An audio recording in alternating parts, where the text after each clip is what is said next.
먼저 뉴스부터 살펴보겠습니다. 우리 권순우 취재팀장 나와 계시죠? 어서 오십시오. 예, 안녕하세요. 3프로TV 권순우 취재팀장입니다. 네, 반갑습니다. 반갑습니다. 네. 어제 미국장도 좀 약했습니다. 다우존스 0.44% 상승했고요. 나스닥은 0.76% 하락했고 S&P 500은 0.16% 하락했습니다. 그 트럼프 대통령의 발언이 좀 영향을 좀 미쳤는데요. 네. 트럼프 대통령은 속내를 잘 못 숨기는 사람, 아니 숨길 생각이 없는 사람. 미국에 대해서 불만이 뭐냐 그래가지고 많은 사람들이 다양한 의견들을 좀 내놨었는데 네. 그냥 되게 좀 쉽게 얘기하는 사람들이 그거 좀 콩팔라 그러는 거 아니냐. 대두. 네. 그리고 뭐 지역구에서 좀 그쪽 트럼프 지지하는 지역구인데 콩 안 사가지고 좀 반대 여론들이 좀 있더라 그랬고 저 콩팔라는 거 아니야? 이런 얘기를 하는 사람들이 있었거든요. 네. 예, 맞다고 합니다. 본인이 그렇게 얘기를 했어요? 예. 아. SNS에다가 중국이 의도적으로 미국의 대두를 사지 않고 우리 대두 농가들에 대한 어려움을 주고 있는 것은 경제적인 적대행위라고 믿는다. 여기에 대한 보복 조치로 식용유나 다른 교육 품목 등과 관련해 중국과 사업을 단절하는 것을 검토하고 있다라고 네. 얘기하고 있는데 뭐 식용유라고 하더라도 뭐 중국 사람들이 미국 식용유를 미국 사람들이 중국 식용유 를 얼마나 먹는지 잘 모르겠네요. 그러니까 이런 네. 걸로는 뭐가 좀 안 될 것 같은데 뭐 이런 얘기가 좀 있었습니다. 그래가지고 이게 그 에이펙을 앞두고 이게 네. 양 정상이 만나게 되는데 여기에 대한 카드들을 좀 하나씩 내놓고 있는 게 아니겠느냐라는 얘기들이 좀 더 그 설득력을 얻고 있는 것 같아요. 네. 그러니까 뭐 이런 거 저런 거 하다가 뭐 대두 좀 사주세요. 그랬을 때 뭐 시진핑 주석이 그동안 대두 안 사던 게 있으니까 네. 대두 좀 살게. 그러면서 조금 뭔가 얘기를 풀어가는 그런 거리들이 좀 나오고 있는 것 같습니다. 예, 첫 번째 뉴스부터 좀 전해드리겠습니다. 첫 번째 뉴스는 중국이 이제 한화를 딱 찍어가지고 그 제재를 했습니다. 네. 근데 이게 왜 그러니까 정확하게 표현을 드리면은 한화 오션이 아니고 네. 여기에 보면은 한화 해운, 한화 필리조선소, 네. 한화 오션 USA 인터내셔널, 한화 해운 홀딩스, HS USA 홀딩스 네. 이렇게 돼 있습니다. 그러니까 한화 오션의 미국 자회사들입니다. 기업명을 딱 찝은 거예요. 네, 5개 회사를 기업을. 찍었습니다. 네. 그리고 왜 여기인지를 잘 모르겠어요. 그러니까 왜 제재를 했는지를 잘 모르겠어요. 네. 그러니까 표현을 그냥 보시면은 중국의 해운 물류 조선 분야에 대한 한번 이거 같이 보여주세요. 네. 301조 조사의 최종 조치를 시행하기 시작했다. 미국이. 네. 이거는 국제법을 위반하고 중국 기업을 권익을 침해하는 것이다. 하나해운의 미국 자회사들은 미국 정부가 301조 조사를 진행하고 중국의 조치를 취하는 것을 지지하고 지원했다. 그러면 하나해운의 미국 자회사들이 미국 정부가 조사를 하는데 거부를 했어야 된다는 얘기인가? 이게 무슨 얘기인지 잘 모르겠어요. 네. 그러니까 미국 정부의 조치를 지지하고 지원했기 때문에 중국 정부는 여기 하나오션의 5개 회사들에 대해서 제재를 한다. 네. 라는 얘기가 이게 무슨 얘기지? 왜 그럼 어떻게 하라는 얘기냐? 네. 이게 좀 어려웠어요. 그러면 하나가 미국의 조사와 지시를 거부해야 되는 것인가? 그러니까 되게 어려운 문제입니다. 네. 그러니까 뭔가 딱 문제를 정확하게 지적을 하면은 이걸 개선하면 되겠구나 하겠는데 이거는 개선할 수가 없는 지적이잖아요. 네.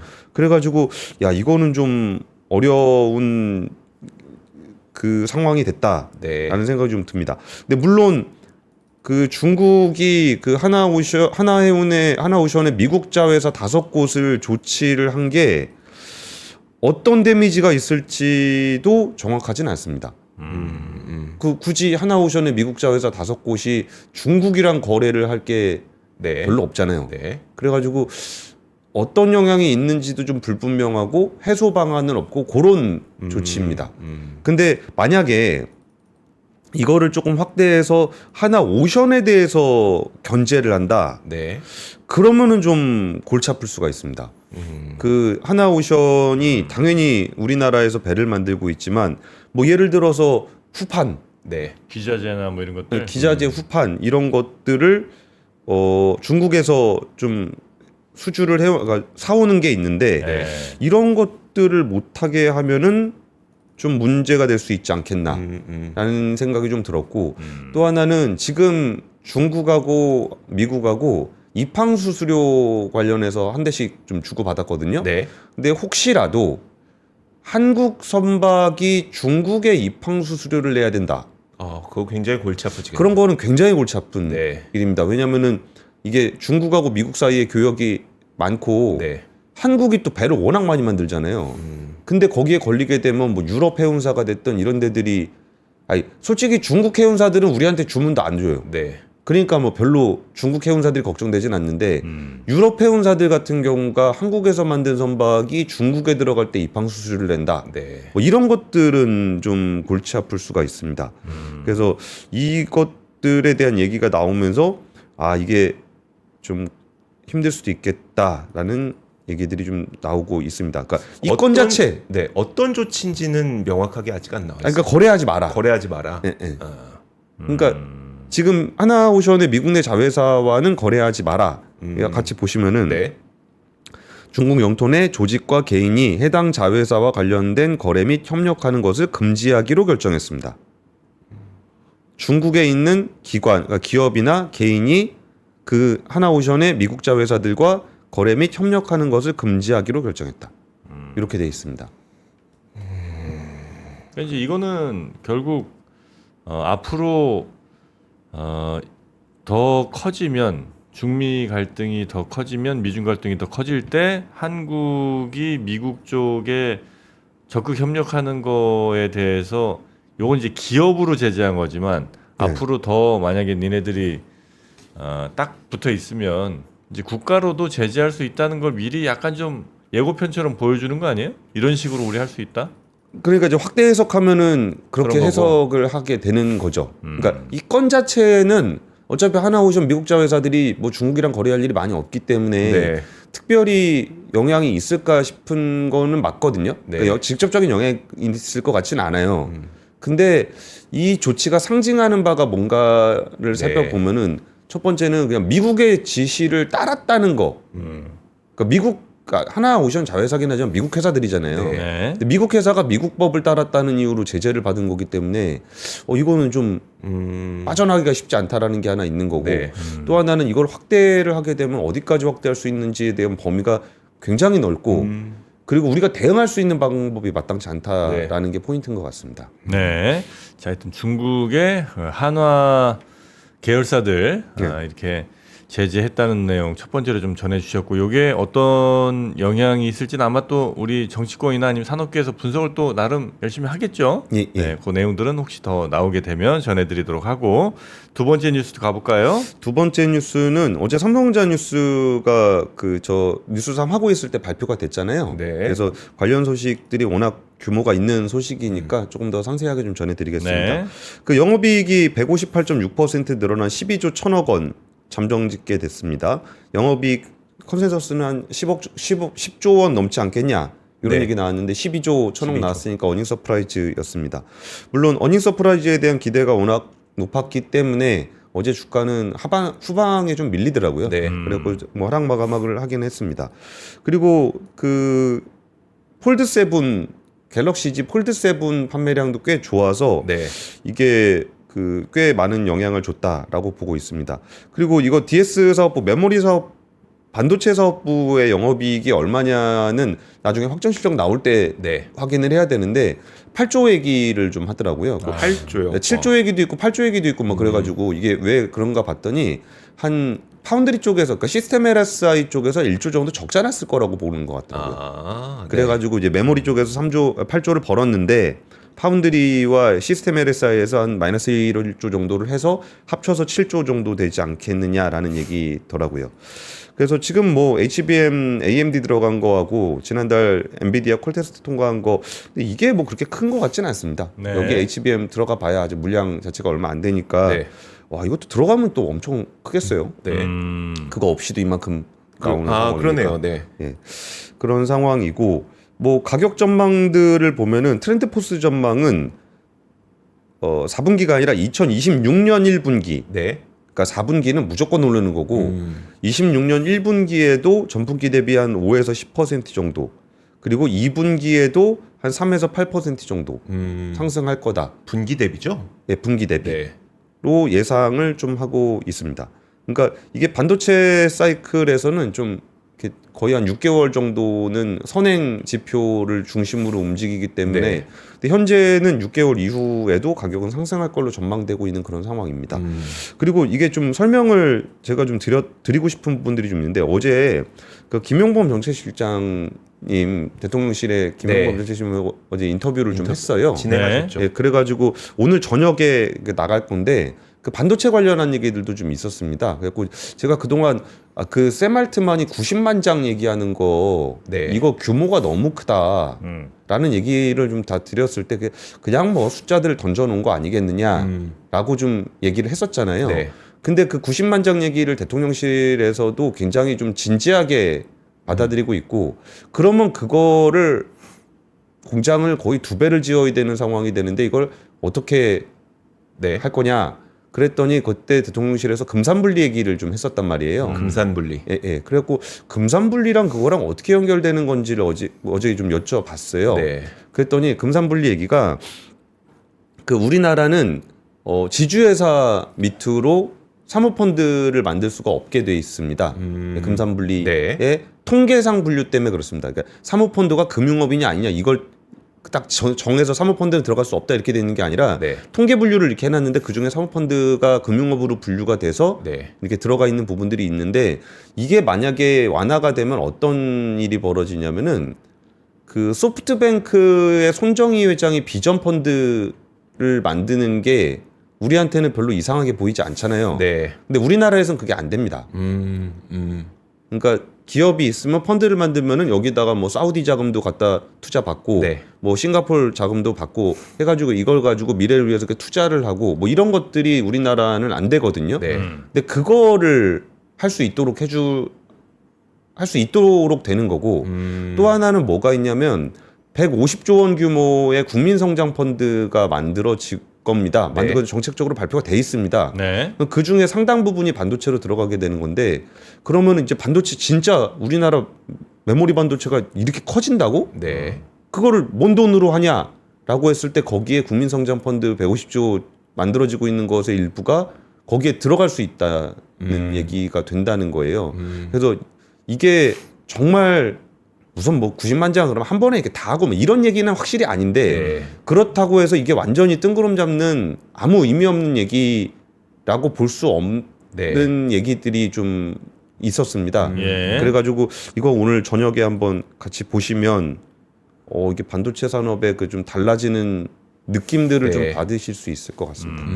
그래서 하여튼 어마어마한 그 수요를 어떻게 우리가 공급을 좀 할까 거기에 있어서 공급을 당연히 이제 어떤 뭐 공장을 늘리든지 해야 되는데 거기에 국민성장 펀드 뭐 이런 것들이 하나의 방법이 될 수 있고 그 중간에 매개체로 아마 뭐 삼성이든 아니면 SK든 여기 산하에 있는 어떤 예. 뭐 사모펀드 내지는 뭐 금융을 하는 그런 업체들이 있을 수 있다. 생길 수 있다. 예. 예.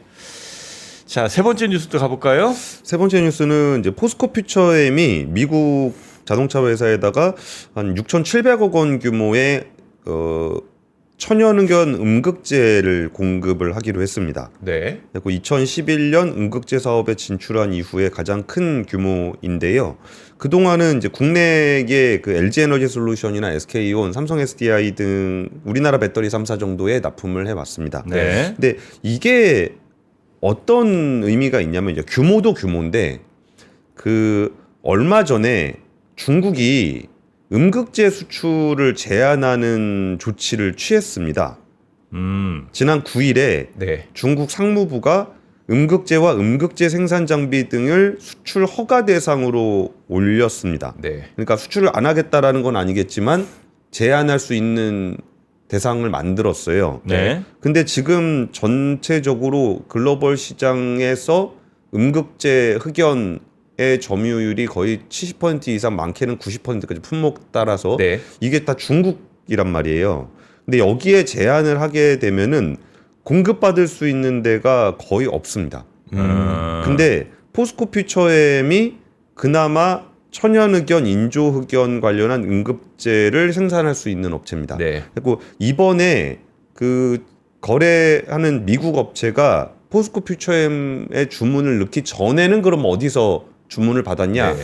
이거는 100이면 100 중국 업체라는 거죠.